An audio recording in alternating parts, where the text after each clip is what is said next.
What got me to where I am and where I continue to go and where I will continue to go is an insane work ethic. Yes. And it's an insane work ethic that you can only put in that amount of work if you were doing something that you are passionate about. And that's what I have engaged my entire life's work in, things that I am passionate about. Yes. You cannot fully commit to something if you are not passionate about it. So you must look at your surroundings, at the things you are involved in, and ask yourself, are you truly passionate about these things? Do you truly want to put every ounce of your being into these things? And I am blessed, truly blessed by something. I am not sure what it is, but I am blessed that I was able to find my passion, the fight game, the whiskey game, the fashion game, the fitness game. Yes. These are my true passions, and I am going down these avenues that these avenues that the fight game has opened up for me. I'm going down them at 100 miles an hour with no brakes and full confidence in what lies ahead, and great things are happening. So I'm very blessed and very motivated still. I had a purpose. I wanted to be one of the best basketball players to ever play. And anything else that was outside of that lane, I didn't have time for. I made that deal with myself at 13 years old. At 13 years old? 13 years old. That's the deal I made. Clear about it. Crystal clear. And where did inspiration come from? The love of the game. The love of the game, the challenge. Like I would watch Magic play, I'd watch Michael play, and I would see them do these unbelievable things, and I'd say, can I get to that level? I don't know, but let's find out. Let's find out. And so that curiosity to see where I could push this thing led me down that path, I think. I don't like not knowing. I don't like the thought of feeling of being content with not understanding or not wanting. So when I see what other people can do, what can be obtained from a thought, from a want, from a feel, it makes me go, well, I got the same thoughts and the same feelings and the same wants. I don't have what these people have. I haven't done nearly half the things that these people have done. That makes me want to fucking work harder. That means that I'm not doing as much as I could because these people are proof that the things that I want to do can be done.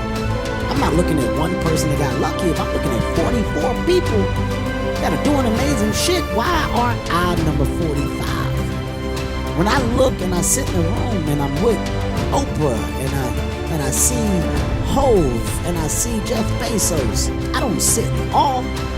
I sit and think to myself, look at where they came from and look at what they are now. More importantly, look at the impact that these people have on the world for real.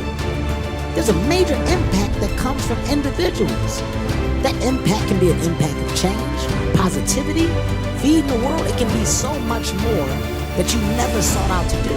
I'm not supposed to be here. Where I come from, like I said, it's on my whiskey prop on number 12. I come from a place, Dublin 12. It is a hard-working town, a small little suburb. It has its good and it has plenty of bad, but I always like to focus on the good because the good shines through. But where I come from, we're not supposed to climb to these heights. We're told that. It's instilled in us. And I wanted to break that mold and pave the way, open up paths. And that's what I'm doing, and I'm happy and honored for it. I signed up for this race. It's called the San Diego One Day, where you run around a 1 mile track for 24 hours to see how many miles you can get. My goal was 100 miles. So I got to mile 70, and I cleared 70 miles in like 12, 13 hours pretty quickly. But I was done. My feet were broken. I was stress fractures, shin splints, muscles were tearing. I was in bad shape. I was eating Ritz crackers and drinking Mileplex. That's all I had. No water, didn't know what the hell I was doing out there. Had on some tube socks. It was just ridiculous. It was a clown show. So I sat down at mile 70, and at this time I was married. And I look at my wife and I was like, I'm messed up bad. So I literally start to turn white. And when a black guy turns white, you're pretty fucked up. So here I am, I'm all fucked up in this chair. I'm at mile 70, I think I got 30 fucking miles to go. I'm jacked up. I gotta go to the bathroom. The bathroom's like 20 feet from me. It's a porta potty. I can't get out of the fucking chair. So I'm peeing blood down my leg. Whoa. Pooping up my fucking pack. And I got 30 miles to go. and I can't stand up because my blood pressure's all messed up. I've been in 3 hell weeks, Ranger School, overcome so many obstacles in my life. This last 30 miles of this race is when I realized a human being is not so human anymore. We have the ability to go in such a space if you're willing to suffer, and I mean suffer. Your brain and your body, once connected together, can do anything. And this 30 miles was the life-changing moment. I was out of it. I was in the worst pain in my entire life. I was, to me, on the brink of death. And I was able to chunk this 30 damn miles into small pieces. I was so driven, and I'm not gonna say motivated because motivation's crap. Motivation comes and goes. When you're driven, whatever's in front of you will get destroyed. And people may listen to this and say, this guy is sadistic, he's crazy, No, if you know how I came up, you realize I was just a scared kid that found drive and passion to be something much better than what he thought he was. That's all it is. You're going to take this road.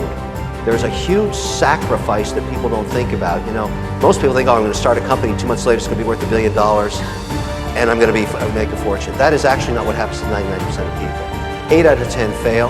They have to do it 3 times. They spend a decade before they get their hit, or they work at one company for 15 years, and they finally get an exit. It's more like that, and the personal sacrifice is huge. There is no soccer game on Saturday. There's no Sunday dinner with the family. You're working because some guy in China or in India or some woman out there is kicking your ass because we're in a global competition now. And so I don't care what your business is, men, women, you have to understand that you're going into a huge lifestyle change. And I tell people it's not for everybody. Don't do it if you don't have the stamina to get kicked around and driven into the ground and get up and do it again. I think the number one thing that keeps people from being successful is their lack of their fear. It's a whole bunch of different forms, you know. Sometimes it's about the people around you and how they'll perceive you, you know, because, you know, maybe you grew up in a household where, you know, things weren't accepted, or, you know, maybe your parents didn't accomplish things and then they put that kind of insecurity on you. Sometimes it prevents people from being who they want to be because all it takes is somebody wanting to take a step, you know, and there are certain things that a lot of people in this world are sitting there thinking in their minds and they're just not going to do. Like, I used to always try to pull a lot of people and be like, you know what, you can do this, you can do this. But the people that hear that motivation over and over again, sometimes they take that step. Some people just have it in them. Early, it just starts. And they just get in the muscle memory of just doing things. There's so many things in our lives that we were scared about, but we're still here.